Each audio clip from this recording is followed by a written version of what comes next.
বয়স কত এখন? এখন 36 36। জি, বলেন যেখান থেকে বলার ইচ্ছা আছে। শুরুতে আমি বলতে চাই যে আমার ফ্যামিলি সম্পর্কে, আমার ফ্যামিলি খুবই দরিদ্র একটা ফ্যামিলি ছিল, যে ফ্যামিলিতে জাস্ট 3 বেলা না 2 বেলা ভাত খাওয়া হতো। কখনোই না খেয়ে থাকা হয় নাই, ভাত খাওয়া হতো। সেটা লবণ দিয়েও হতে পারে, মরিচ ভর্তা দিয়েও হতে পারে, বা আলু ভর্তা দিয়েও হতে পারে। মানে খুবই দরিদ্র একটা পরিবারে আপনার জন্ম। ভাত খাইতাম, বাট তরকারির কোনো অপশন ছিল না। মাংস খেতাম আমরা হয়তো বা 2 ঈদে ছাড়া আমরা কখনো মাংস খেতাম না। এটা আপনার শৈশবের স্মৃতি? হ্যাঁ, শৈশবে। এবং আমাদের বাসায় জাস্ট আমাদের 2টো চৌকি ছিল আর একটা টেবিল ছিল, কোনো চেয়ার ছিল না, কোনো তোষক ছিল না, বেডশিট ছিল না, জাস্ট রান্না করার জন্য কয়েকটা হাঁড়ি পাতিল ছিল। এবং আমাদের কোনো বাড়িঘর ছিল না, আমরা মানে মানুষের বাসায় ভাড়া হিসেবে থাকতাম। আমরা 4 ভাই বোন ছিলাম। আমরা 2 বোন যখন থাকি তখনকার সময়টা আমাদের খুবই ভালো কেটেছে, যখন আমরা 2 বোন থাকি। মানে আপনি সবার বড়? হ্যাঁ, আমি সবার বড়, এবং আমার 2 বছর 2.5 বছরের মতো ছোট আমার ইমিডিয়েট বোন। তো আমার ওই বোন হবার 5 বছর পর আমার 3 নাম্বার বোনটা হয়, এবং তখন আমার বয়স প্রায় 7 বছরের মতো। আমার বোনের সাথে আমার ডিফারেন্স 7 বছরের, 3 নাম্বার বোনের সাথে। তো সে হবার আগে পর্যন্ত আমাদের লাইফটা, মানে যেহেতু আমরা ছোট ছিলাম, আমাদের লাইফটা খুবই ভালো ছিল। মানে খাবারের কষ্টটাও বুঝতাম না, এতটা ভালো ছিল যে আমরা বুঝতামই না, জাস্ট ভাত খাচ্ছি, এটাই আমাদের জন্য অনেক কিছু, এরকম ছিল। এবং আমি ছিলাম খুবই শান্তশিষ্ট, মানে খুবই শান্তশিষ্ট, আসলে বলার বাহিরে, যে 10টা কথা বললে হয়তো বা একটা কথারও উত্তর দিত না, এরকম ছিলাম আমি। ঠিক আমার উল্টা ছিল আমার বোন। তো দেখা যায় যখন থেকে আমি যখন স্কুলে ভর্তি হই, এটা হবে 5-6 বছর বয়সে, তার আগে মুহূর্ত আমি দেখেছি যে আমার বাবা মার কিছু চলাফেরা, যখন থেকে আমার বুদ্ধি হয়েছে তখন থেকে আমি নোটিস করেছি যে আমার মা ছিল একটু অন্যরকম। অভাব বা কোনো কিছু তাকে স্পর্শ করতো না, সে তার মতো করে ভালো থাকার চেষ্টা করতো। যেমন তার পোশাক আশাক, উনি যেই বাসায় তরকারি থাকে না, সেই বাসার মা বা যে কর্ত্রী, সে হচ্ছে স্লিভলেস ব্লাউজ পরতেন, হাত ভরা চুড়ি পরতেন, টিপ পরতেন, এভাবে চলেছেন উনি।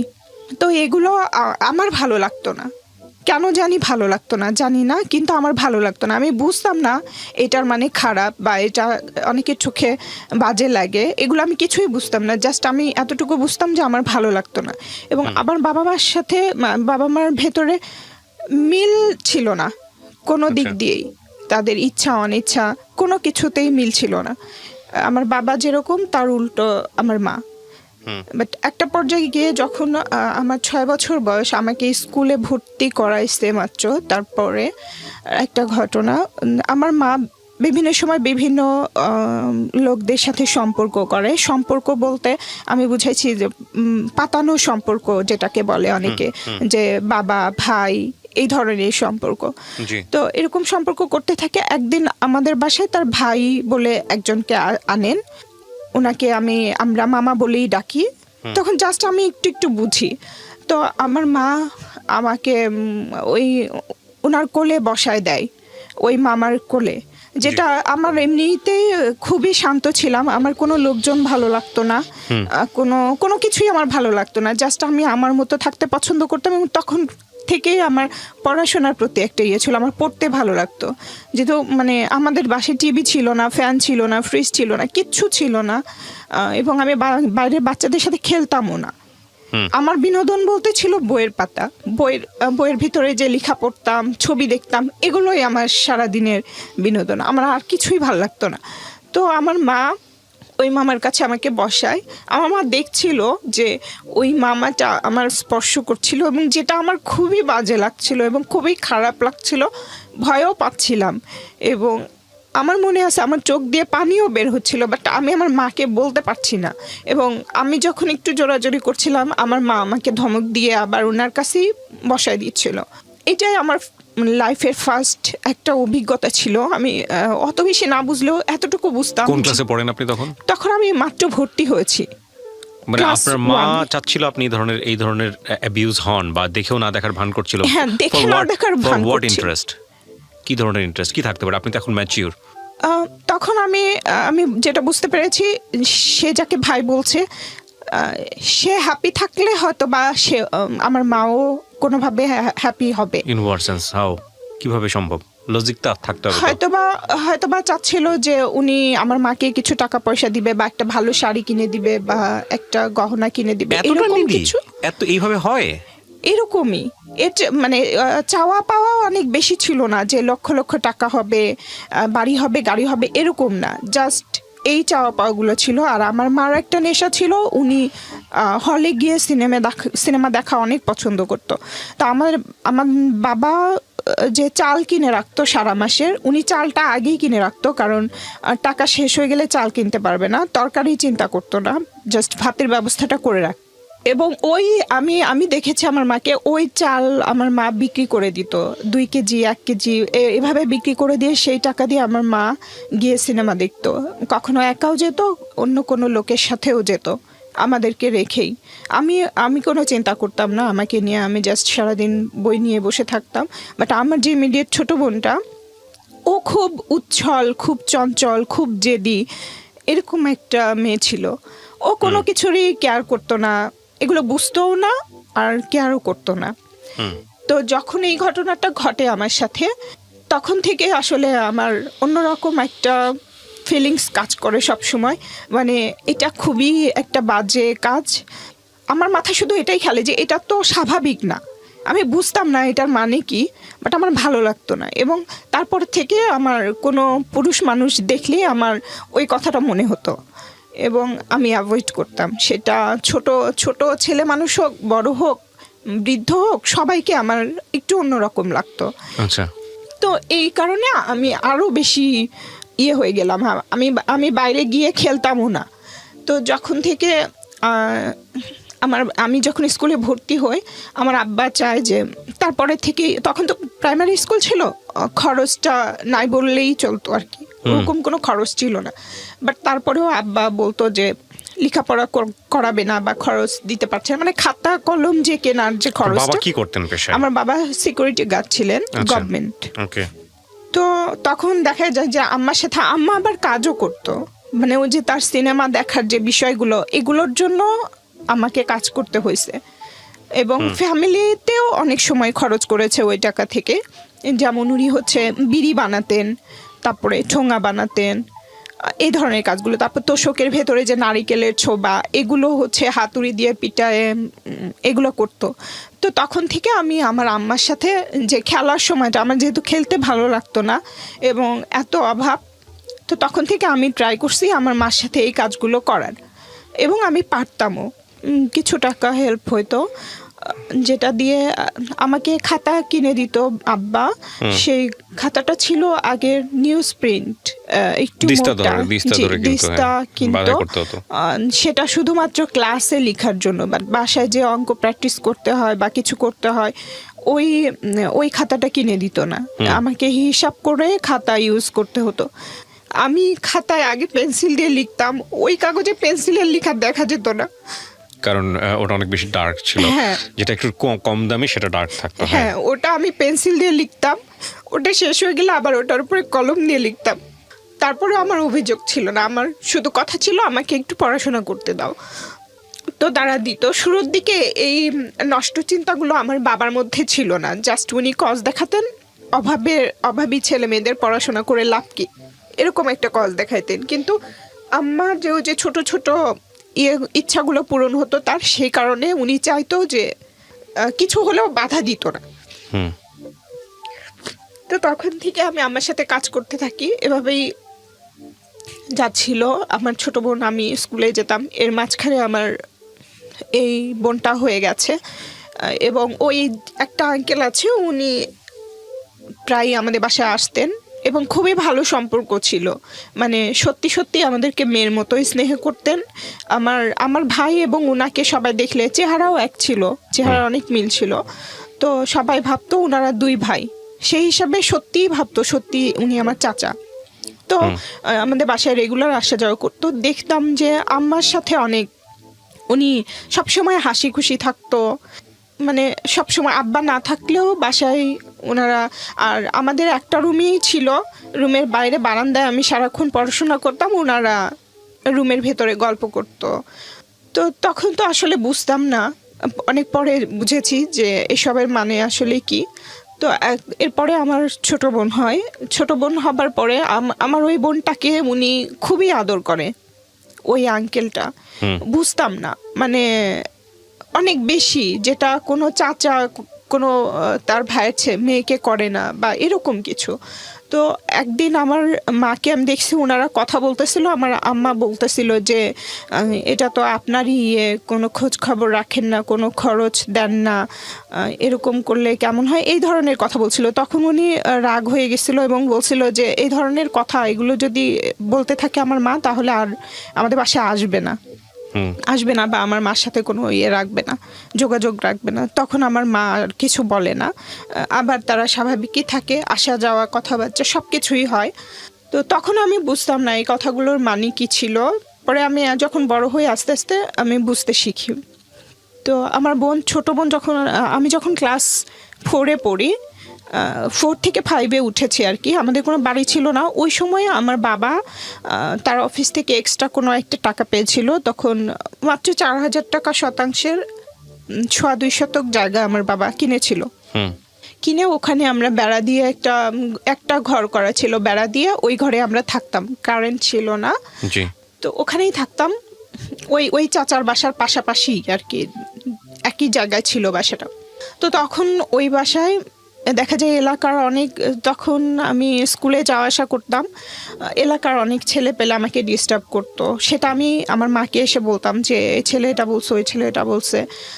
তো তখন তো আমি ছোট ছিলাম, যে কথাগুলো বলতাম আম্মাও করতো যে কেন বলবে এভাবে বা এটা কেন করে।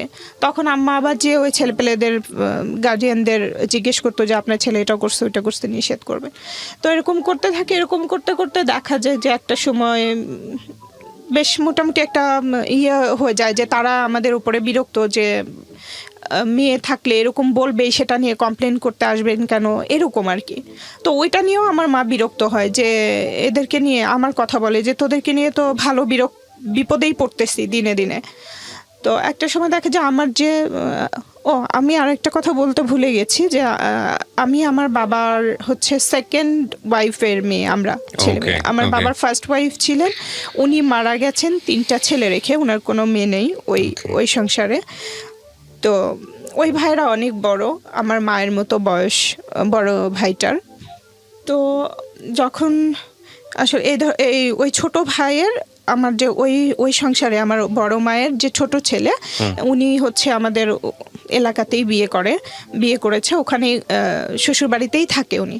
তো উনার হচ্ছে খালা তো শালা, মানে খালা শাশুড়ির ছেলে আর কি। উনি আমাকে আমার বাসায় বিয়ের প্রস্তাব পাঠায়, আমাদের বাসায় আমার আব্বা আমার কাছে বিয়ে করবে আমাকে।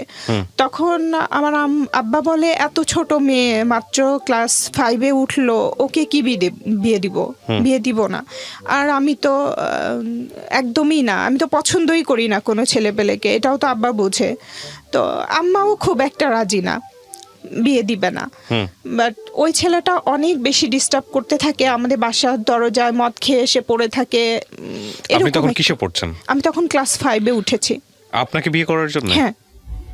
প্রিয় শ্রোতা, আমরা এই জায়গাটায় ছোট্ট একটা বিরতি নেব এবং বিরতির পর আবারও ফিরে আসবো জীবন গল্পে। যাওয়ার আগে আপনাদেরকে বলতে চাই, ঢাকা এফএম এর মধ্যে বলে থাকি যে আমাদের কোনো আত্মীয় স্বজনদের সাথে আমাদের কোনো যোগাযোগ ছিল না। দাদা বাড়ির আত্মীয় স্বজনের সাথেও না, নানা বাড়ির আত্মীয় স্বজনের সাথেও ওভাবে ছিল না। নানা বাড়ির সাথে একটু ছিল, যেমন আমার একটাই মামা, নানার সাথে আমার আম্মার সম্পর্ক ভালো ছিল না, যে কারণে আমার নানা কখনোই আমাদের খোঁজ নেয় নাই। আমরা ছোটবেলায় দেখেছি কিনা ওইটাও মনে নাই। কিন্তু ওই মামা যখন আসতো আমার মা খুবই বিরক্ত হতো, আমাদেরকে বলতো, আমাদের কিন্তু কিছুই ছিল না, তারপরেও দেখা গেছে হাঁড়ি পাতিল এইখানে চিপায় লুকা রাখতো, কোনো কাপড় চোপড় থাকলে সেটা লুকায় রাখতো, আর আমাদেরকে বলতো যে আসতেছে শুধু খাওয়ার জন্য আর নেবার জন্য। মানে এরকম একটা ধারণা, তার বাবা বাড়ি সম্পর্কে আমাদেরকে এরকম একটা ধারণা দিত যে তারা তো কোনো কাজে আসবেই না, বরঞ্চ উল্টা আরো নিতে আসতেছে, এরকম একটা ভাব Okay, করতো। তো okay. ওনারাও আসতো না, আমরাও খুব একটা যেতাম না, অনেক দিন পর পরে যেতাম। এই নানি বাড়িতেই একটু বেড়াতে যেতাম, হয়তো 1-1.5 বছর পর বা 2 বছর পর 2-3 দিনের জন্য এরকম করে যেতাম। বাট নানা বাড়ি দাদা বাড়ির কাউকেই আমরা দেখিনি, শুধু গল্প শুনেছি আব্বার কাছে। আমাদেরকে আমরা 2 বোন যখন ছোট, যখন আমার ওই বোনটা আমি যখন হাঁটতে পারি ওরকম একটা সময় আমাদেরকে নিয়ে গিয়েছিল। এরপরে আর কখনো আমরা কোনো চাচা চাচি, ফুপু, দাদা দাদি কাউকেই দেখিনি এখন পর্যন্ত। না, এখন পর্যন্ত বলতে আমার বাবা মারা যাবার পরে দেখেছি কয়েকজনকে। তো কেউ আসতো না, জাস্ট ওই 3টা ভাই আসতো, হুটহাট করে একসময় চলে আসতো, তারপরে আমার আব্বার সাথে ঝগড়াঝাটি মারামারি করে চলে যেত। তাদের একটা অভিযোগ ছিল, আমাদেরকে মানুষ করো নাই, লেখাপড়া শিখাও নাই, চাকরি দাও নাই, এটা করো না, এটা করো না, এই ধরনের অভিযোগ।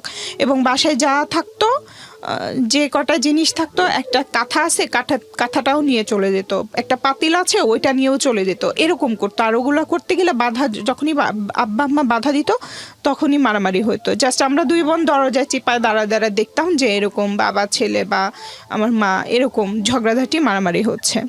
মানে চরম অসুস্থ পরিবেশ বলতে যেটা বোঝায়। অসুস্থ পরিবেশ।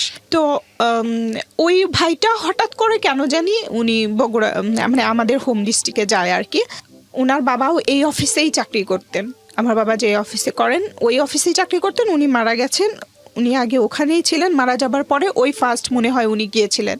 তখন আমি ক্লাস 5-এ পড়ি, এবং আমাকে দেখার পরে আমাদের ওই অভাব অনটন যখন আব্বা বলতে থাকে এরকম লেখাপড়া করতে চায়, অনেক ভালো স্টুডেন্ট, অনেক ভালো রেজাল্ট করে, এর মধ্যে আমি যখন ক্লাস 4-এ উঠি, 1 থেকে 4-এ, তখন আমার রোল হয় 1, যেটা সবাই আমাকে অনেক উৎসাহ দিচ্ছিল, অনেক প্রশংসা করছিল, আদর করছিল।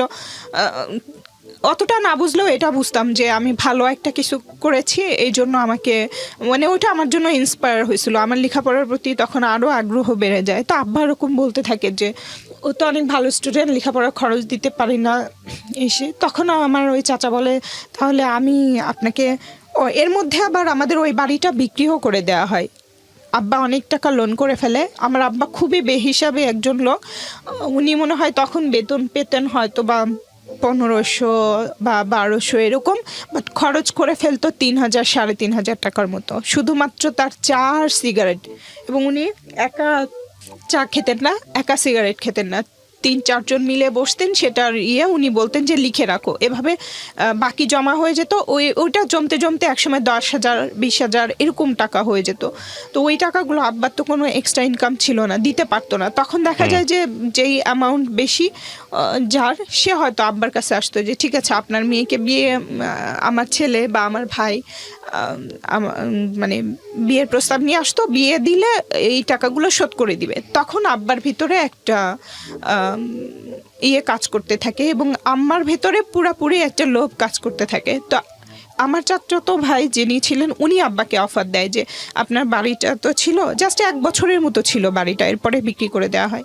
তো বলছে যে আপনাকে একটা বাড়ি করে দিব আর কিছু টাকা দিব, আমার কথা বলে যে ওর সাথে আমি ওকে বিয়ে করতে চাই, এটা বলছে। এটা বলার পরে আব্বা আমাকে অনেক প্রেশার ক্রিয়েট, প্রথমে বুঝায়, যখন আমি বুঝি না তখন আমাকে প্রেশার ক্রিয়েট করে, এবং আম্মা তো পুরোপুরি মেন্টালি টর্চার করতে থাকে। তখন আমার বৃত্তি পরীক্ষা ছিল, মানে বৃত্তি পরীক্ষা আমার দেওয়ার ইচ্ছা ছিল। স্কুল থেকে সবাই চায় যে আমি পরীক্ষাটা দিই, বাট বৃত্তি আমাকে তো টিউশনিও করানোর মতো ছিল না, আব্বার প্রাইভেট টিচার ছিল না। আমরা বাসায় সারা দিন রাত পড়ে যতটুকু করার ততটুকু রেজাল্ট করতাম। তো একটা যে বৃত্তির একটা বই ছিল মোটা, সব সাবজেক্ট মিলায়ে, ওই বইটা কিনতে তখন বেশ ভালো টাকায় লাগতো, মনে হয় 100-150-200 এরকম টাকা লাগতো। তো ওই বইটা আব্বা আমাকে কিনে দিতে পারে নাই, এবং আব্বা বলছে যে পরীক্ষা দিতে হবে না। তো তারপরে আমি ওই বইটা কেনার অভাবে আমি আসলে আর পরীক্ষা দিতে পারি নাই, এবং পরীক্ষার একটা মনে হয় খরচও ছিল, ওটা আব্বা দিতে পারে নাই। তারপরে ওই স্কুল চেয়েছিল কনসিডার করতে, কিন্তু পরে আর আসলে পরীক্ষাটা দেওয়া হয় নাই। তো তখন আমি ভাবি যে আমাকে কিছু করতে হবে, কিন্তু কি করব সেটা বুঝতেছিলাম না। আমি কিন্তু আম্মার সাথে সব কাজই করেছি, যেমন আমাদের ওদিকে ব্যাটারি ভাঙা বলতো, ব্যাটারি ভেঙে ভেতর থেকে একটা পার্টস আলাদা করা, এটার জন্য কিছু টাকা দিত, ওইটা আমি করতাম। তারপর ঠোঙা বানাতাম, এইসব করতাম আমি। আপনি আরো ওই পরে লেভেল থেকে আজকের এই যে জায়গাটায় বসে আছেন, দ্যাট ইজ কোয়াইট, মানে আমার জন্য খুব অবাক হচ্ছে আমি। মানে আপনি পড়াশোনা কমপ্লিট করেছেন কতদূর পর্যন্ত? আমি যখন অ্যাডমিশন টেস্ট দিতে আসি ঢাকায়, ওটা আসার পেছনেও একটা কারণ ছিল, ইচ্ছাটা আগে ছিল এবং আমি অনেকটা বাধ্য হয়েও এসেছি। তো অ্যাডমিশন টেস্ট যখন দিয়েছিলাম ঢাকা ইউনিভার্সিটি এবং জাহাঙ্গীরনগরে, রাজশাহীতে যাবার আমার কোনো অপশন ছিল না। তো আমার ঢাকা ইউনিভার্সিটিতে হয় নাই, জাহাঙ্গীরনগরে আমি চান্স পেয়েছিলাম। পড়াশোনা করা কমপ্লিট কতদূর পর্যন্ত আপনার? এখন আমার মাস্টার্স কমপ্লিট। আপনি এই জায়গা থেকে মাস্টার্স কমপ্লিট করেছেন? এটা কি সব নিজের অর্থায়নে নাকি? আচ্ছা, নিজে। তো তারপরে কি হয়েছে? হ্যাঁ, ব্যাটারির কথা বলছিলেন। হ্যাঁ, তারপর এইসব কাজ করতাম ওখান থেকে। এটা কোন ক্লাসের ঘটনা? এটা আমি ক্লাস 5 এর কথা বলছি। আমি কাজ করি আরো ছোট থেকে। তো চিন্তা করলাম আমাকে কিছু করতে হবে। তখন ওই সময়টাতে আমার মামা আসে গ্রাম থেকে। তা আমি মামার সাথে নানি বাড়িতে বেড়াইতে যেতে চাই। তখন আমার ক্লাস 5 এর পরীক্ষা হয়ে গেছে। তো আমার ভালো লাগছিল না কোনো কিছু। মামা বলছে আমার সাথে যাবি? তো আমি বলছি হ্যাঁ যাব।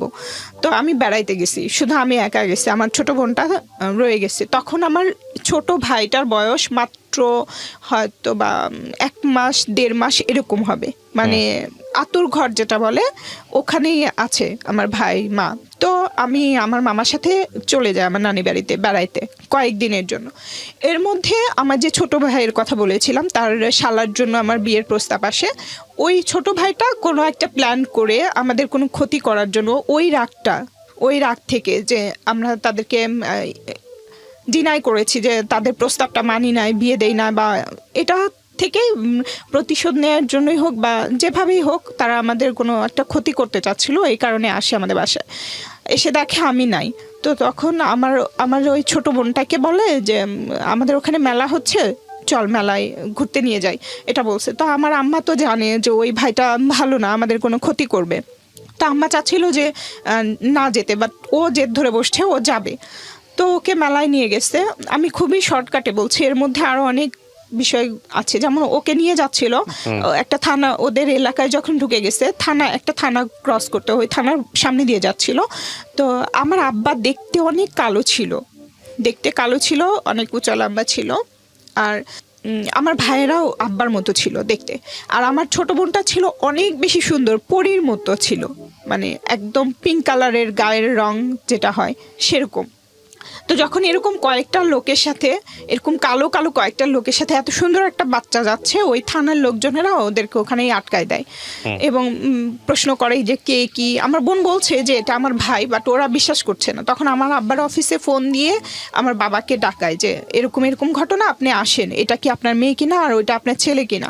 তো আমার আব্বা যায়, যাবার পরে বলে হ্যাঁ ছেলে। তো তখন ছেড়ে দেয়, আমার বাবা সহ তারা নিয়ে যায় একটা বাসায়। নিয়ে যে আমার বাবা যেটা বলেছে, আমার বাবাকে নাকি হাত পা বেঁধে গলায় ছুরি ধরে তারপরে এই কাজটা করা হয়েছে। আমার বোন তখন ক্লাস 4 এ ওঠে। কি করা হয়েছিল? মানে আমার বোন ক্লাস 4 এ পড়ে, ওর সাথে ক্লাস 5 এ পড়ার একটা ছেলেকে বিয়ে দিয়েছিল। আপনার বাবাকে ধরে? হ্যাঁ। কেন? জাস্ট হচ্ছে একটা কালি লাগাই দেওয়ার জন্য। কেন করবে আপনার বাবাকে সেটা? আমার বাবা বিয়ে দিতে চাচ্ছিল না, যে কারণে আমার ভাই, এটা আমার বাবা বলেছে আমাদেরকে। পরে বড় হলে আমার আব্বার কাছে যখন গল্প শুনতাম, তখন বলছে আমি বাধ্য হয়ে দিছিলাম এটা। তো ওই ছেলেটার সাথে, ওইটাও আমার ওই ভাইয়ের শালির দেবর ছিল। ওই ছেলেটার সাথে ও একটা বাচ্চা ছিল, আমার বোনও বাচ্চা ছিল। বিয়ে দিয়া ওখানে একটা রাত মানে রেখে দিছে, আমার বোনকে আসতে দেয় নাই, আমার বাবাকে পাঠায় দিছে। তখন আমার আব্বা যখন খালি বাসায় আসছে, তখন আম্মা বুঝতে পারছে যে কিছু একটা হয়েছে। তো তখন আব্বাকে বলছে কি হয়েছে, বলে এই ঘটনা। তখন বলছে যে না, এত ছোট মেয়েকে ওখানে কিভাবে রেখে আসছো, এই করছো। পরে সকালবেলা উঠে ওই যে আঙ্কেলের কথা বলছিলাম, যে আমার মা আঙ্কেলের সাথে একটা ভালো রিলেশন ছিল, ওই আন্টিকে নিয়ে আমার আম্মা যায় ওদের বাসায়, যে আমার ওই বোনকে নিয়ে আসে এবং তখনই তারা ডিভোর্স দিয়ে দেয়। জাস্ট ওটা কেন করছিল জানি না, তখন বুঝি নাই। এখন মনে হয় যে জাস্ট আমার ফ্যামিলিটা অনেক দরিদ্র ছিল, কিন্তু আমার কারণে এবং আমাদের 2 বোনের কারণে সারা গ্রামে আমাদের অন্যরকম একটা প্রশংসা ছিল। সবাই প্রশংসা করতো, আমার আব্বা আম্মাকে সম্মান করতো যে এই ঘরে এরকম 2টা বাচ্চা আছে যাদের আচার ব্যবহার কথাবার্তা সব কিছুই সবার পছন্দ।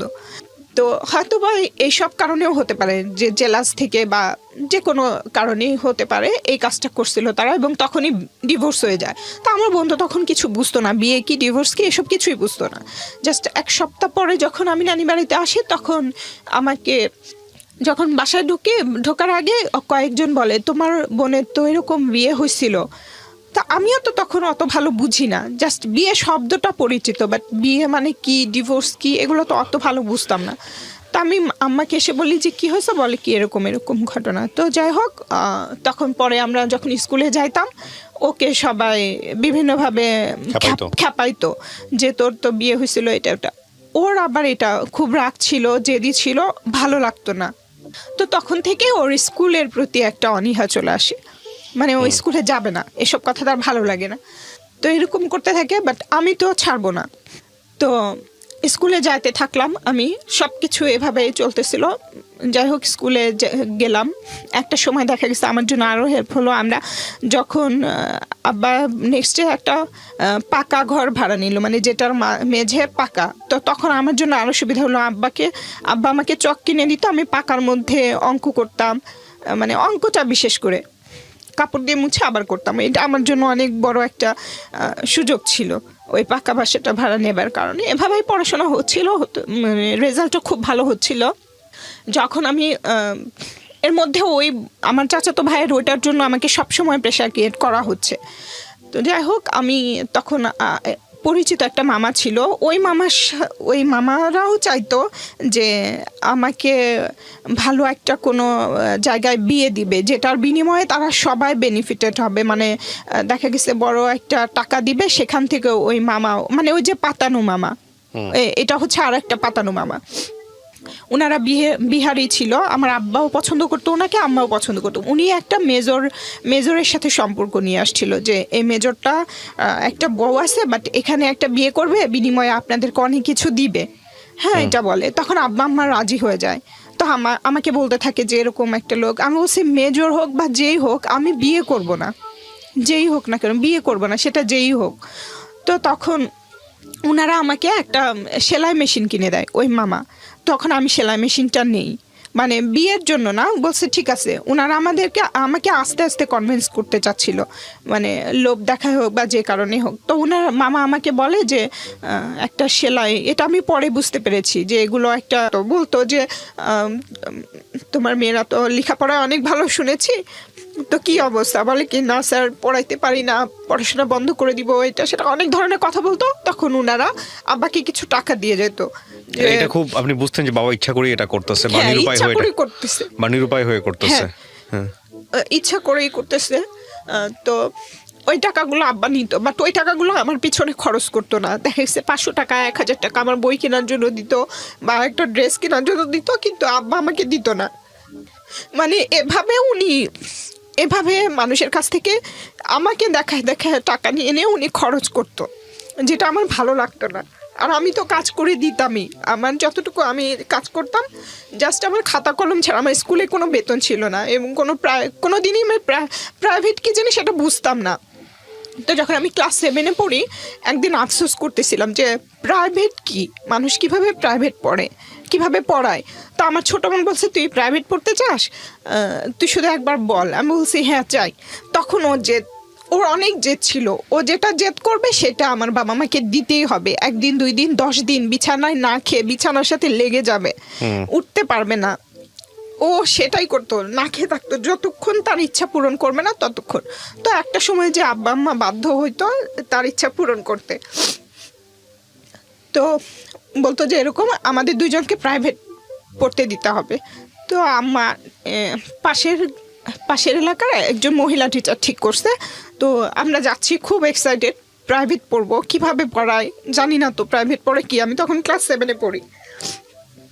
তো উনি যাবার পরে একটা মাদুর, যেটা বলে মাদুর বিছায় দিছে, আর উনি পিড়িতে বসে আছে, টিচার যিনি। তো আমাদেরকে অঙ্ক করাচ্ছে, দেখলাম যে আমি বলছি ম্যাডাম এটা বুঝি না, তো উনি অঙ্কের গাইড উল্টায় উল্টায় দেখতেছিল যে এটা এভাবে এভাবে করতে হয়। তখন আমি মনে মনে বলি এটাকে প্রাইভেট বলে, তাহলে তো আমি তো নিজে পারবো, একটা নোট কিনে নিব অঙ্কের, তাহলে আমিই পারবো। পরে ওর পরের দিন আর যাই নাই, আমার লাইফের এটাই প্রাইভেট পড়া। তো যাই হোক এভাবে চলছিল।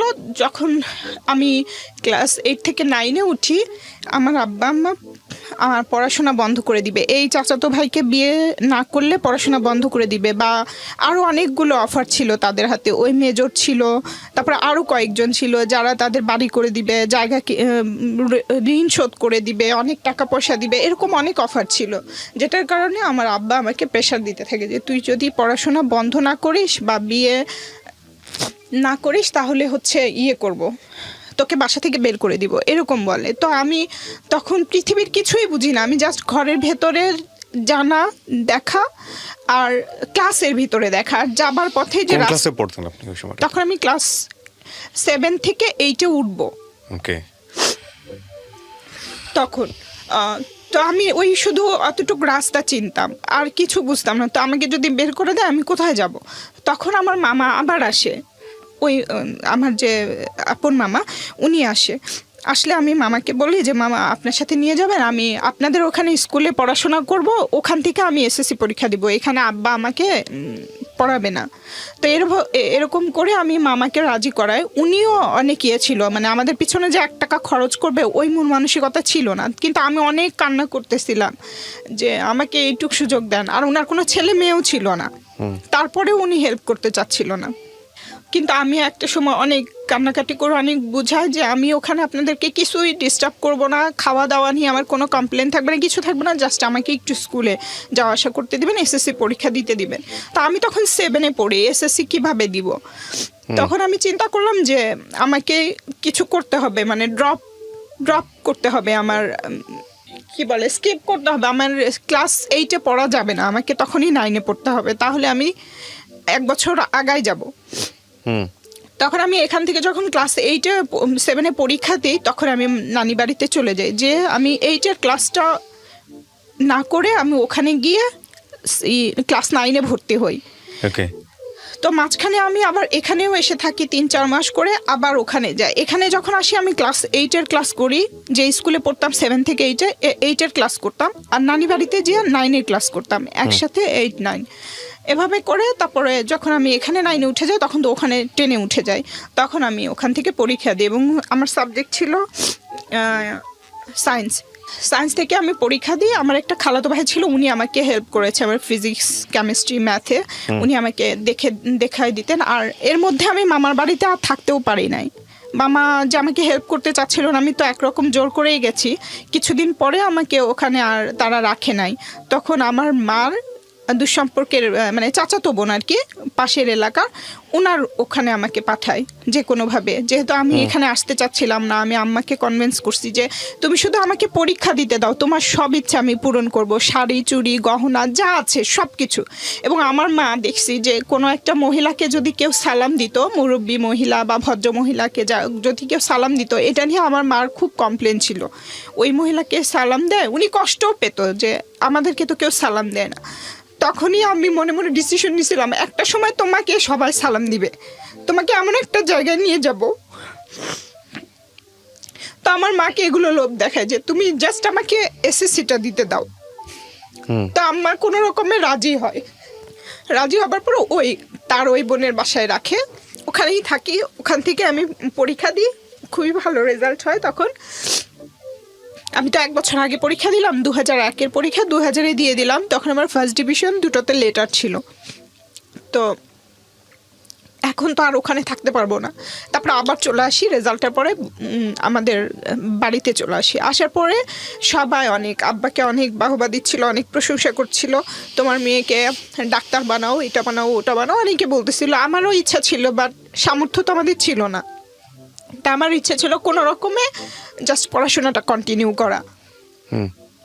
তো আমি আর্টসে ভর্তি হতে চাচ্ছিলাম, তখন আব্বা আমাকে ভর্তি করাইতে নিয়ে গেছে যে স্কুলে আমি পড়তাম ওই স্কুলেই কলেজ আছে, স্কুল অ্যান্ড কলেজ। তো স্যারেরা বলে যে না, ও এত ভালো স্টুডেন্ট, ওকে কেন আর্টসে ভর্তি করাবেন, সায়েন্সে ভর্তি করেন, ওর কোনো বেতন লাগবে না, কিছু লাগবে না, আমরা সব দিক দিয়ে সবভাবে হেল্প করবো। আমি আব্বাকে নিষেধ করতেছিলাম, কিন্তু আব্বা ওই মুহূর্তে স্বপ্ন দেখতেছিল যে তার মেয়ে ডাক্তার হবে, তার অনেক টাকা হবে, এরকম কিছু।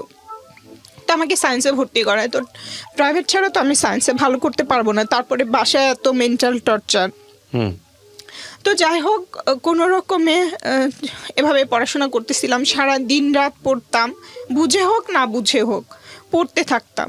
আর আমার পড়া দেখে আম্মা বিরক্ত হয়ে যাইতো। দেখা গেছে আমি পড়তেছি, পিছন থেকে এসে চুলের মুঠি ধরে ইয়ে করতো যে এখনো পড়িস, এত পড়িস, বিরক্ত হয়ে যাচ্ছি, এরকম করতো। মানে উনি বিরক্ত হতো, আমি বিরক্ত হতাম না।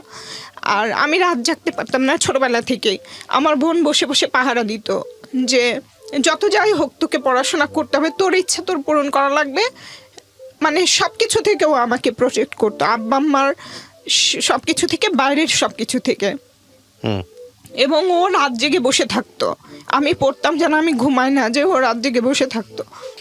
তো যাই হোক, এভাবেই চলছিল। ইন্টার যখন ফার্স্ট ইয়ারে পড়ি, যখন আমি এসএসসির রেজাল্ট হয়, তখন আমার আব্বার কলিগের ভাইয়ের ছেলের সাথে একটা প্রস্তাব আসে বিয়ের। তো আমি রাজি না।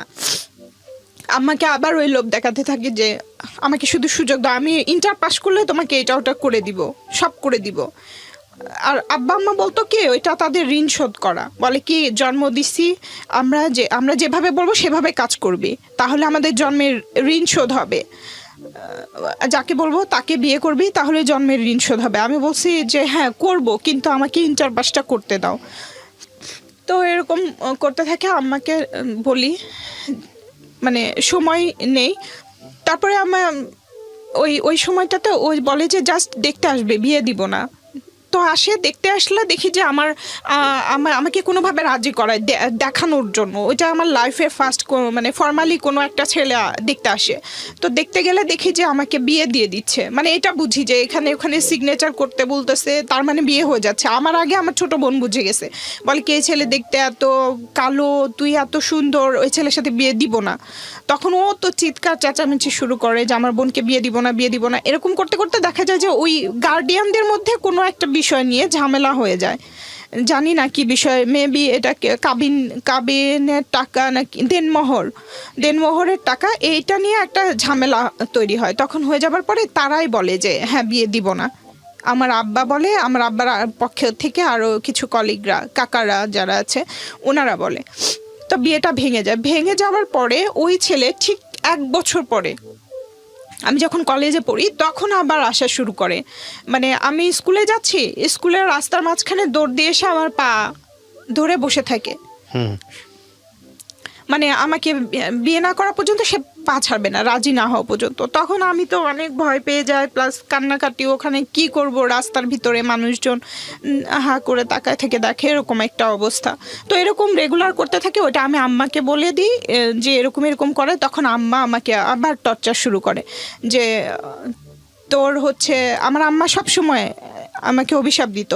যখনই বিয়ের প্রস্তাব করতাম, অ্যাকসেপ্ট করতাম না, তখনই বলতো যে তোর দেখিস তোর 7টা বিয়ে হবে। বাজে বাজে কথা বলতো। হ্যাঁ, বাজে, খুবই বাজে অভিশাপ দিত আর কি সব সময়। কিন্তু আমি কিছু মনে করতাম না, তাও তো আমাকে সুযোগ দেয়া হচ্ছে, এটার জন্য আমি কিছু মনে করতাম না। তো আম্মা এটা করতে করে, আমি রাজি হই না। মাঝখানে একটা ঘটনা ঘটে যায়, সেটা হচ্ছে আমার আম্মার যেসব বাসায় আমরা ভাড়া থাকতাম, আম্মা কেন জানি ওই বাড়িওয়ালার ছেলেদেরকে টার্গেট করতো আমাদের জন্য, যে একটা প্রেমের রিলেশন হয়ে যাক বা বিয়ে পর্যন্ত যাক, সেটা এরকম চাইতো আম্মা। হয়তো ওনার ধারণা ছিল বাড়িওয়ালার ছেলে হলে ওনাকে সারা জীবন ওনাদের বাসায় থাকতে দিবে, এরকম একটা কিছু, জানি না, অযৌক্তিক এবং অবাস্তব কিছু আশা করতো আর কি। তো মাঝখানে আমরা যে বাসায় ভাড়া থাকতাম, ওইটার বাথরুম টয়লেটটা ছিল অনেক দূরে, বাসার বাহিরে। তো আমি কখনোই রাতে, আমার যত কষ্টই হোক, আমি রাতে বাথরুমে যেতাম না, কারণ আমার আম্মাকে ডাকলে উনি আমাদের সাথে যাইতো না। মানে উনি তার ঘুম নষ্ট করে আমাদের সাথে যেতে পারবে না ওখানে। তো অত দূরে তো একা একটা মেয়ের পক্ষে যাওয়া সম্ভব না। তো আমি যেতাম না বাথরুমে। কিন্তু আমার ওই বোন তো কাউকে ভয়ও করতো না, কিচ্ছু কেয়ারও করতো না, কিচ্ছু করতো না, ওর যা ইচ্ছা হতো তাই করতো। তো তখন ওই বিয়েতে আব্বা আমাকে অনেক প্রেশার করে যে বিয়ে দেওয়ার জন্য। একটা সময় দেখা যায় আবার সে আগের মতো করে বাসা থেকে বের করে দিবে। তো তখন আমি কোথায় যাব? আমি তো কাউকে চিনি না, কোনো আত্মীয় স্বজন নাই, ফোন ছিল না যে মামা যখন আসবে তখন তার সাথে যোগাযোগ হবে, তাছাড়া তো যোগাযোগের কোনো বই ছিল না, তাহলে আমি কি করব? তো তখন আমি বাধ্য হই বিয়ে করতে, যে ঠিক আছে আমি বিয়ে করব। তখন আমি ফার্স্ট ইয়ারে পড়ি, আমাকে একটা বছর সুযোগ দিবে, আমি এখানে থেকে আমার ইন্টার পরীক্ষা শেষ করে তারপরে আমি ওই ছেলের সাথে যাব বা সংসার করব, এরকম একটা শর্ত ছিল। আব্বা আম্মাকে বলি যে এটা যদি হয় তাহলে আমি বিয়ে করব। তো বলে আচ্ছা ঠিক আছে, এবং বিয়ে দেওয়া হয়। বিয়ে দেওয়ার পরে ওই ছেলে একটাই ছেলে ছিল, এবং আম্মাকে কিছু লোভ দেখাইছিল মেবি, পরে যেটা জানতে পারি যে ওই ছেলের অনেক সম্পদ, সে একাই, একটা শুধু বোন আছে, সব কিছু তার হবে, সেখান থেকে আমাদেরকে অনেক কিছু দিবে, এরকম কিছু আর কি। তো বিয়ে হয়, বিয়ের পরে যেদিন বিয়ে হয় সেদিনই আমাকে ওখানে পাঠানোর জন্য জোর করা হয়। ওই ছেলেও নিয়ে যাবে, আমার আম্মাও পাঠিয়ে দিবে। তখন আমি বললাম যে এরকম তো কথা ছিল না। যাই হোক গেলাম, যাবার পরে 1 সপ্তাহ থেকে এলাম, এরপরে আবার 2বার গেছি, 1 সপ্তাহ থাকছি, এবং এই যে 2-3 বার যাওয়া হলো, এর মাঝখানে আমি ওই ছেলেটার অনেক কিছু দেখেছি।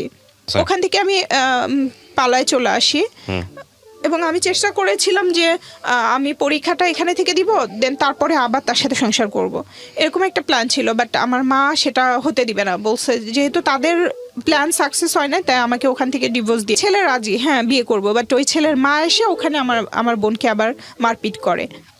তো এরকম করলে ও ওখানে যখন চলে যায়, আমি দরজা খোলা সুযোগ পেয়ে আমি ওই আমার বাসা থেকে আমি বের হয়ে যাই। কিন্তু কোথায় যাব? আমার একটা পাতানো বাবা ছিল ওই এলাকারই, হাজির সাহেব, ওনার বাসায় আমরা ভাড়া থাকতাম। ওনার বাসার অ্যাড্রেস আমি জানতাম, আর কারো অ্যাড্রেস জানতাম না। ওখান থেকে অন্য থানায়, আর একটা থানায় ওই অ্যাড্রেসটা আমার মাথায় ছিল। তখন আমি বের হয়ে ওখানে চলে গেছি যে এত ঝামেলার মধ্যে আমি আর থাকবো না, যেদিকে 2 চোখ যায় সেদিকে চলে যাব। তো ওই অ্যাড্রেসটা আমি জানতাম, ওখানে গেছি। যাবার পরের দিন সকালে নানা বলতেছে যে তুই না বলে চলে আসছিস, বাসায় এরকম গ্যাঞ্জাম, টেনশন করবে সবাই, চল তোকে রেখে আসি। ওই দিন রাতে আমি ওখানে ছিলাম। তো নানা আমাকে পরের দিন নিয়ে আসছে। নিয়ে আসার পরে দেখি যে আমার আব্বা আম্মা সবাই হসপিটালে আমার বোনকে নিয়ে গেছে। তখন আমি শুনলাম যে কি হয়েছে, তখন সবাই বলল যে তোমার বোন এরকম বিষ খাইছে। বিষ কোথায় পাইলো? তখন আমি চিন্তা করতেছিলাম বিষ কোথায় পেলো এসে। তারপর আমিও নানাকে নিয়ে হসপিটালে গেলাম, যে দেখি সত্যি সত্যি মারা গেছে। ও, জীবনটা আপনাকে সাপোর্ট করতো? My goodness. কত বছরের জুনিয়র ছিল আপনার? 2.5 বছর। ওহো। ও বলতো যে তুই চিন্তা করিস না, তুই পড়াশোনা কর। আমিও তো পড়াশোনা, আমি ভালো রেজাল্ট করি না, বাট পড়াশোনা যদি করি বা বড় হয়ে যদি কোনো কাজ করি, তাহলে সুন্দর একটা শোকেস বানাবো, আর সেই শোকেসের ভিতরে তোকে ঢুকায় রাখবো, তাহলে আর কেউ বিয়েও করতে পারবে না। পরে ও মারা গেছে। তারপরে যাই হোক, মারা যাবার পরে দাফন হয়েছে, পোস্টমর্টম করতে চাইছিল আমার আম্মা আর ছোট বোন। এরা পোস্টমর্টম করতে দেয়নি, এরা পুলিশকে কি যেন বলছে, পুলিশরা আর পোস্টমর্টম করে নাই।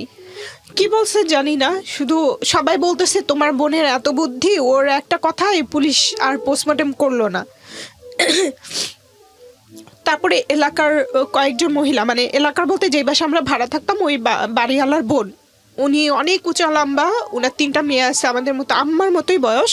উনি এসে বলতেছে তোমার বোনের এত জেদ আর এত শক্তি, আমরা 3 জন মহিলা মিলায় তাকে চেষ্টা করছি বমি করানোর, সে বমি করবে না। দাঁতের সাথে দাঁত লাগা রাখছে, 3টা মহিলা দাঁত ধরে টানাটানি করতেছে, একজন বুকের উপরে বসে আছে, 2 হাত ধরে আছে 2 জন, তারপরেও শক্তিতে তার সাথে পারতেছিল না। তো তখন আমি বুঝছি যে কতটা জেদ আর রাগে সে মারা গেছে বা বাধ্য হয়েছে। তো পরে যখন আম্মার কাছে জিজ্ঞেস করলাম যে আম্মা কি হয়েছিল, আমাকে একটু বলো, তখন বলতেছে যে এই সব ঘটনা, যে আমার বোনকে মারছে, তারপরে ওই বাড়িওয়ালার বোন ওই পাশের গ্রামে গেলে মারছে বা মারপিট করছে, এটা নিয়ে মেম্বারের কানে গেছে, মেম্বার বিচার করতে আসছে। আসার পরে মেম্বার অনেক আজে বাজে কথা বলছে। ও রাগের চোটে হচ্ছে ঘরের ভেতরে ঢুকে এটা খাইছে, আমার আম্মা আমাকে বলতেছে।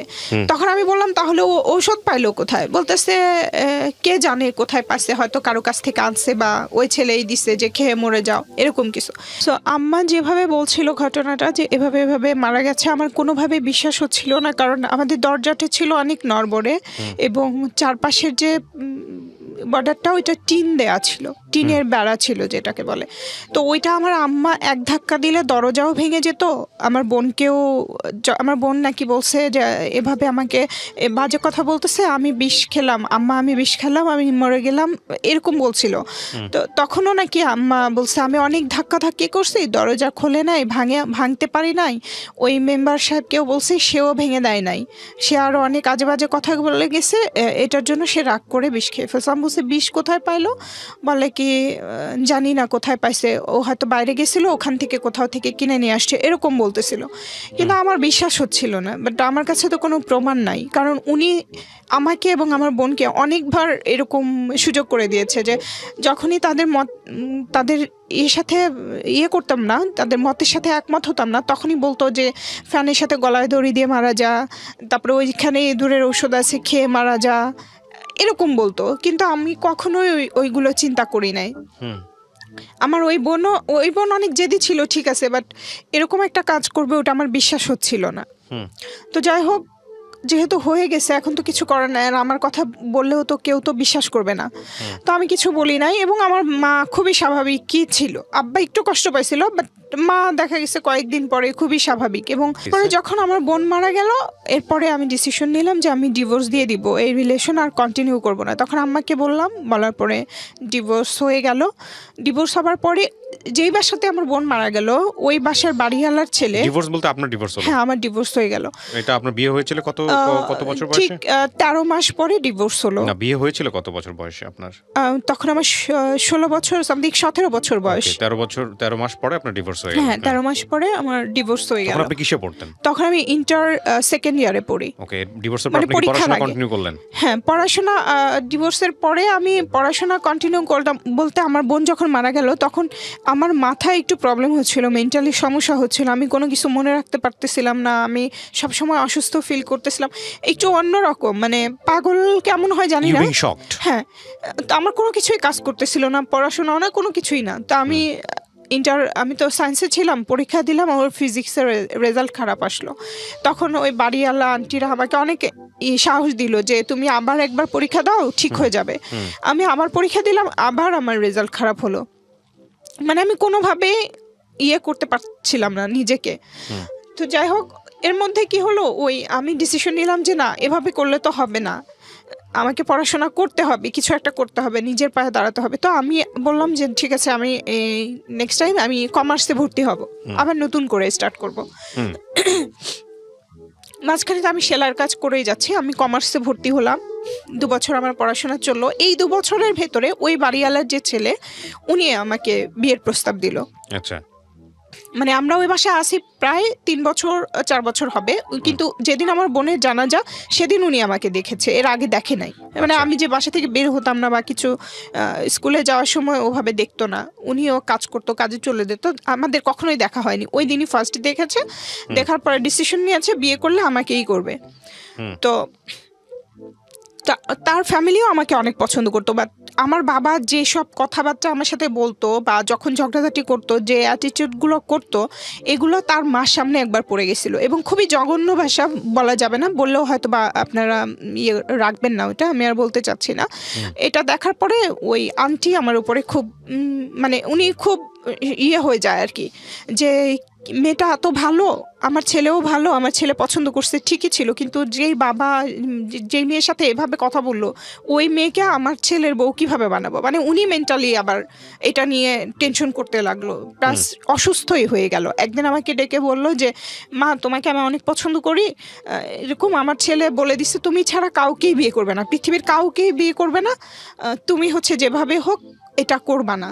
এটা আমার রিকোয়েস্ট, মানে ওনার রিকোয়েস্ট। তো আমি তো চাই আমি কাউকে বিয়ে করব না, আগেও চাইনি, আর এই ডিভোর্সের পরে তো আরও ডিসিশন নিয়ে ফেলছে আমি কখনোই বিয়ে করব না। তো আমি বলছি হ্যাঁ আন্টি আপনার টেনশন করতে হবে না। বাট ছেলে এতই পাগল ছিল যে এটার টেনশনে তার মাও স্ট্রোক করে মারা গেছে, মানে ও, ওই ছেলের মাও মারা গেল এর মধ্যে।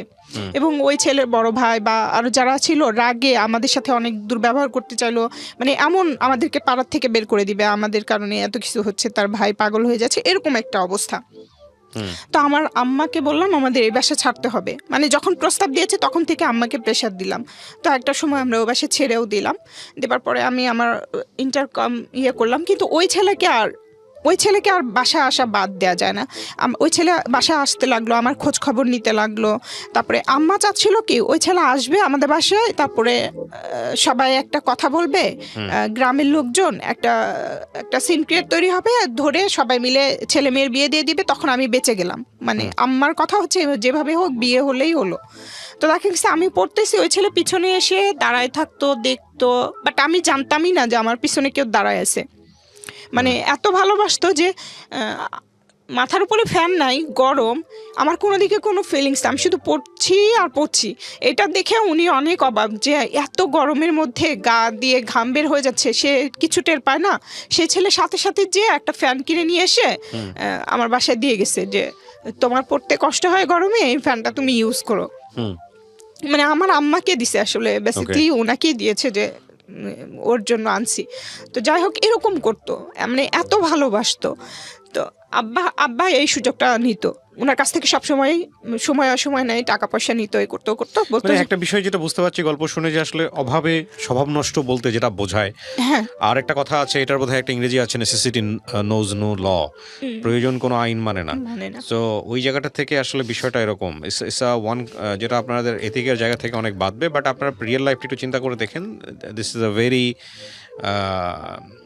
মানে ন্যাচারাল ইস্যুজ, এবং এটা চোখে পড়বে আপনার, এবং হয়তো নিজের সাথেও মিল পাবেন, অথবা আশেপাশে কাউকে জানবেন যে এরকম। ঠিক আছে, হ্যাঁ বলেন। তো ওই ছেলেটা আব্বাকে বলছিল কিভাবে আমাদের সম্পর্ক আগাবে, ও তো কোনোভাবেই রাজি হচ্ছে না।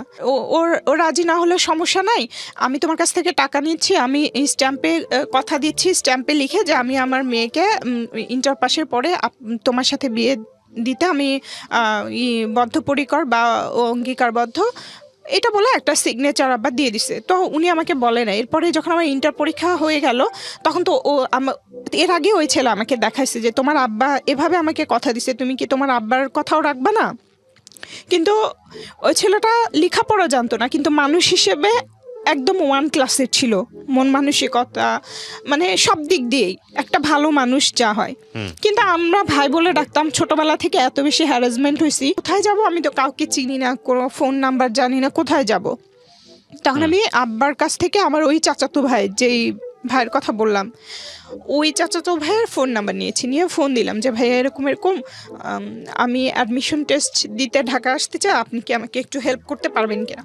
তো তখন উনি এক বাক্যে রাজি হয়ে গেল যে হ্যাঁ ঠিক আছে, হেল্প করতে পারবো। পরে ঢাকায় আসলাম, বলছে যে তুমি শুধু ভাড়ার টাকাটা ম্যানেজ করে চলে আসো, এরপরে আমি দেখব, এটা বলছে।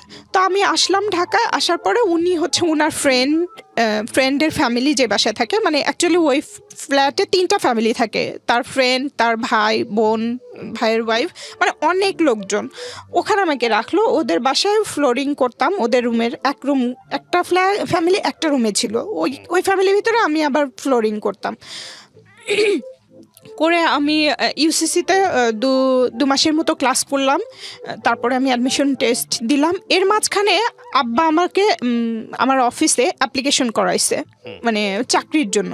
তো আমি চাকরি করব না, আমি বলছি আমি এখন চাকরি করব না, হচ্ছে আমি পড়াশোনা শেষ করে তখন, এবার আবার বলতেছি যে আমি অনার্স কমপ্লিট করে তোমাদের সব ইচ্ছা পূরণ করবো, মানে এভাবে করে আমি এই পর্যন্ত আসতেছি। কিন্তু আব্বা রাজি না, যে একটা সরকারি চাকরি ছোট বড় যাই হোক যদি হয়ে যায় তাহলে আমার ফুল ফ্যামিলি বেঁচে যাবে আর কি, এরকম। তো আব্বা জোর করে একরকম আমাকে অ্যাপ্লিকেশনটা করালো।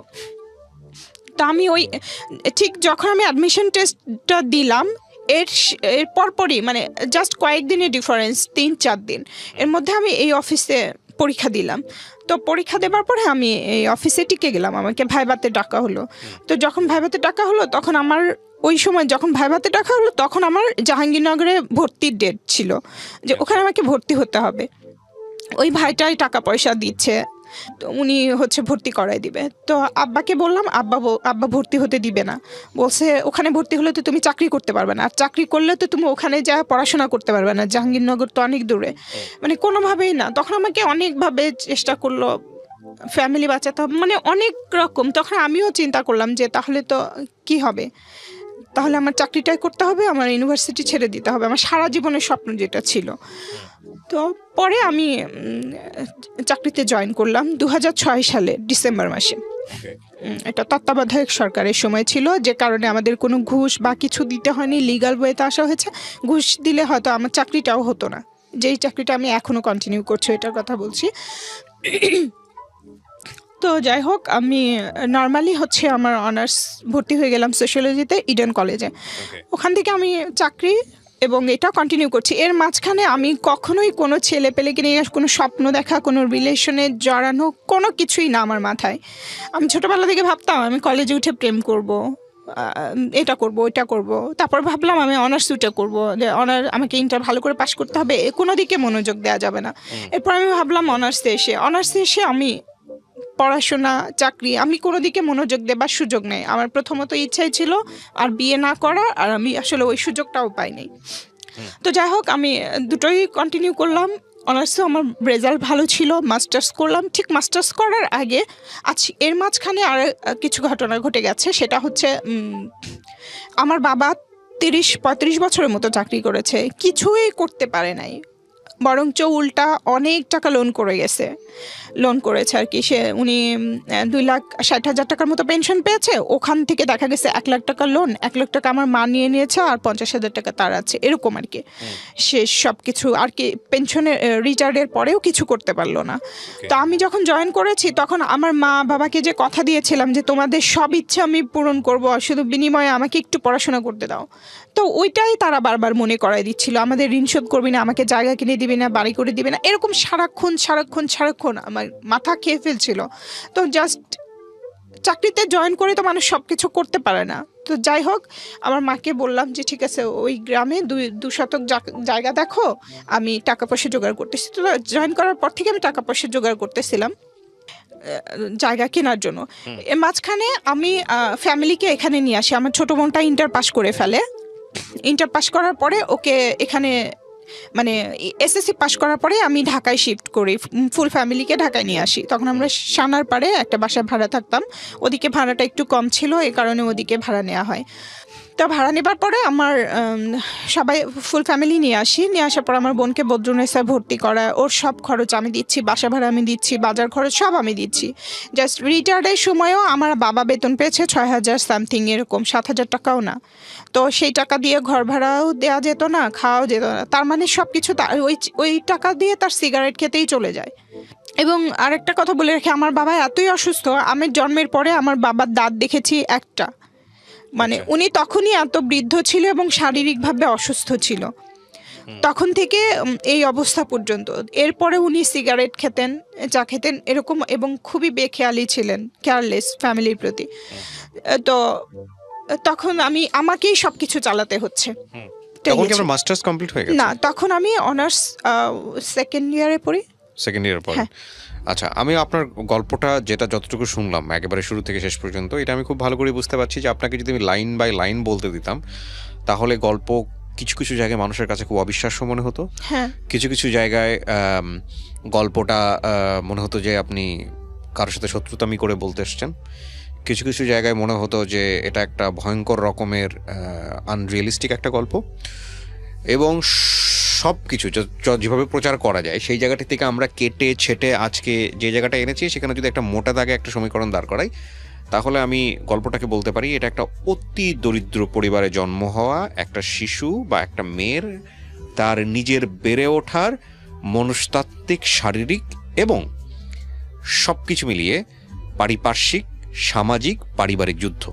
ডেফিনেটলি আপনি ওইরকম একটা পরিবার থেকে এসে যদি আপনি ইডেন কলেজের মতো জায়গাতে সোশিওলজিতে মাস্টার্স আমি কমপ্লিট করে পরে থাকেন, ঢাকা ইউনিভার্সিটি থেকে মাস্টার্স করেছি। পরে আপনি যদি ঢাকা ইউনিভার্সিটি থেকে মাস্টার্স করে থাকেন, তাহলে আমি মনে করি যে আপনি হিমালয়ের চূড়ায় বেশ কয়েকবার উঠেছেন। এটা হচ্ছে আমার জায়গা থেকে এবং বলা। এটাই আমার মা এবং বোন আর ভাই এখন সহ্য করতে পারছেন আমার মা। দ্যাটস ফাইন, ওটা ফ্যামিলি ডিলেমাতে না যাই আমরা। অনেক কিছু আছে যেগুলো হয়তো আপনার বললে এটা ফ্যামিলিগতভাবে এরা যত কিছু হোক এটা না কেন কেন আপনার বলছি blood। স্যার, আমি এখানে একটু বলতে চাই, যখন আমি আমার এই গভর্নমেন্ট কোয়ার্টারটা পাই, এর মধ্যে কিন্তু আমার বোনের চাকরি হয়ে গেছে এখানে। আমি আপনাকে একটা কথা বলি, আমি আপনার গল্পে যদি কোনো মেসেজ বের করতে চাই, আপনি যেটা বলছিলাম, আমি তো ইন্টারাপ্ট করছি কারণ আমি জানি আপনার গল্প যদি আমি ওইভাবে বলতে দিতে চাই আপনার ঘন্টার পর ঘন্টা চলে যাবে, বলা শেষ হবে না।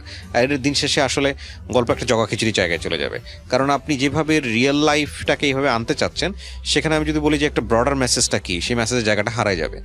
আমি বরং এই জায়গাটাই বড় করে দেখতে চাই যে আপনি খুবই জঘন্য, আপনার কথা যদি সত্যি হয়ে থাকে, আপনি খুবই জঘন্য একটা পরিবারে বা পরিবেশের মধ্যে বড় হয়েছেন, যেটা আপনার কথা যদি সত্য হয়ে থাকে, যেটা প্রুফ করার কোনো সুযোগ নাই, যেটা আপনি বারবারই বলছিলেন যে মা আপনার সাথে প্রপার জাস্টিস করেনি, বাবা আপনার সাথে প্রপার জাস্টিস করেনি। কিন্তু হয় কি, আমাদের মিডিয়াতে আমরা বাবা মাকে যেভাবে ফোকাস করি বা যেভাবে দেখে অভ্যস্ত নাটক, সিনেমা বা সমস্ত জায়গাতে, সেখানে এইসব রিয়েলিস্টিক কথা মানুষ খুব একটা সহজে নিতে পারবে না। কিন্তু নিজে যদি নিজের জায়গা থেকে চিন্তা করে দেখে বা অন্য জায়গা থেকে যদি চিন্তা করে যে আসলে এগুলো মানুষের জীবনে হয় কিনা, তখন কিন্তু খুব সহজেই উত্তরটা পেয়ে যাবে যে হ্যাঁ, দ্যাট ইজ অ্যাবসলিউটলি ট্রু। তো আমি সেই জায়গা থেকে একটু জিনিস বলতে চাই যে স্ক্যাটার্ডলি কোনো কিছু না করে, কারণ আমাদের প্রত্যেকটা গল্পেরই তো একটা মেসেজ থাকে, সেই মেসেজের জায়গা থেকে আমরা দুটো জায়গায় এসে ফিনিশিং লাইন টানতে চাই। একটা হচ্ছে আপনার গল্পের মধ্যে যত আপস অ্যান্ড ডাউন, যত কিছুই হয়েছে, যত অপ্রীতিকর ঘটনা ঘটেছে, শেষ পর্যন্ত আপনি আপনার গন্তব্য থেকে বিচ্যুত হননি। আপনি লেখাপড়া করেছেন, আপনি এখন সরকারি একটা জব করেন, আমি যদি ভুল না করে থাকি, রাইট? হ্যাঁ, এখন তারা চাচ্ছে যে তারা চাওয়ার যে ঘটনা আমি যেতেই চাই না। হ্যাঁ, তারা আপনার জীবনে কখনোই ভালো চায়নি, এটা আপনার কথা যদি হয়ে থাকে তাহলে এটাই সত্য। কিন্তু এটা কতটুকু সত্য কতটুকু মিথ্যা এটা আপনি ভালো জানেন। আমি ওই জায়গাটায় যেতেই চাচ্ছি না। আমি যেতে চাচ্ছি যে আপনার এই চাওয়া না চাওয়া, এই রকম তিক্ত পরিবেশের মধ্যে আপনার কথা যদি সত্য হয়ে থাকে, আপনি মাস্টার্স পাস করেছেন ঢাকা ইউনিভার্সিটি থেকে, অনার্স করেছেন ইডেন থেকে, এবং শেষ পর্যন্ত আপনি একটা গভর্নমেন্ট জব করছেন, রাইট? তো আপনাকে মুখে বলতে হবে, কারণ আপনার মাথায় ইশারা দেখে লোকজন বুঝতে পারবে না। করেছেন তো? হ্যাঁ, করেছে। এটা যদি করে থাকেন তাহলে definitely it's your achievement. We want to focus the achievement. আপনি যে ধরনের পরিবারের কথা বলছেন, সে ধরনের পরিবার একটা মেয়ে বড় হলে তাদের দ্বারা খুব বেশি দূর আগাতে পারে না। সুইসাইডের মতো ঘটনা ঘটে, যেটা আপনার বোনের ক্ষেত্রে ঘটেছে। তো আপনার বাবা বেঁচে নাই, এটাও আমি জানি। তো সব কিছু মিলিয়ে what ever the situation is that, আপনি কিছু না কিছু অ্যাচিভ করেছেন। আপনি আজকে এখানে এসে বলতে পারেন, অনেক মেয়ে সেটা বলতে পারে না, এবং আমরা চাইলেও সব কিছু পোর্ট্রে করতে পারি না, ডেফিনেটলি পারি না। তো আমি যদি আপনাকে জাস্ট একটা প্রশ্ন করেই গল্পটা শেষ করব, কারণ আমরা অনেক লম্বা সময় নিয়েছি।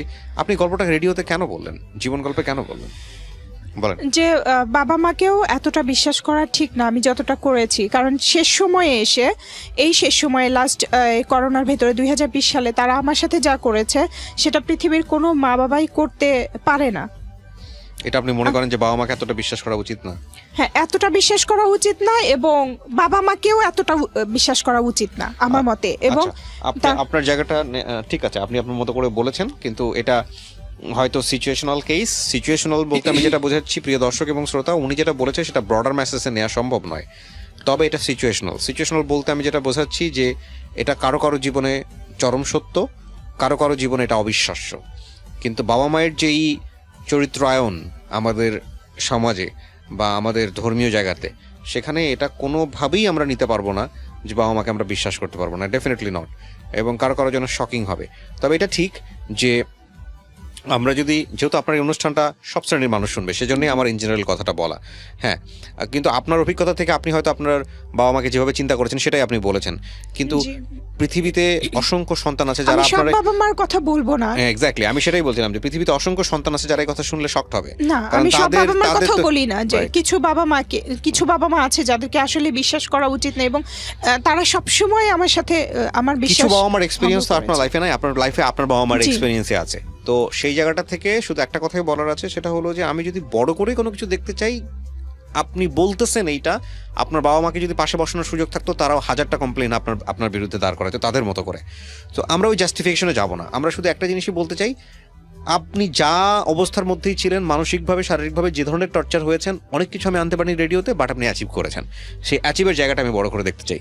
সো আজকে যদি স্মৃতির এই জিনিসটাকে একটু বড় করে দেখতে হয় আমাদেরকে, তাহলে আমরা বলবো যে তোমরা এই জিনিসটা কি, বা যারা শিশু অবস্থায় আছো, পড়াশোনা করছো, তারা এই জিনিসটাকে বড় করে দেখো যে জীবনে একটা জায়গায় পৌঁছাতে হলে মানে তুমি যদি তোমার ভয়েস রেইজ করতে চাও, তুমি যদি কথা বলতে চাও, তোমার ভয়েস যদি হাজার মানুষের কানে পৌঁছাতে চাও, তাহলে তোমাকে একটা জায়গায় যেতে হবে, একটা জায়গায় পৌঁছাতে হবে। সেই পৌঁছানোর কোনো বিকল্প নাই। এটাই হচ্ছে ultimate message of the story. আমি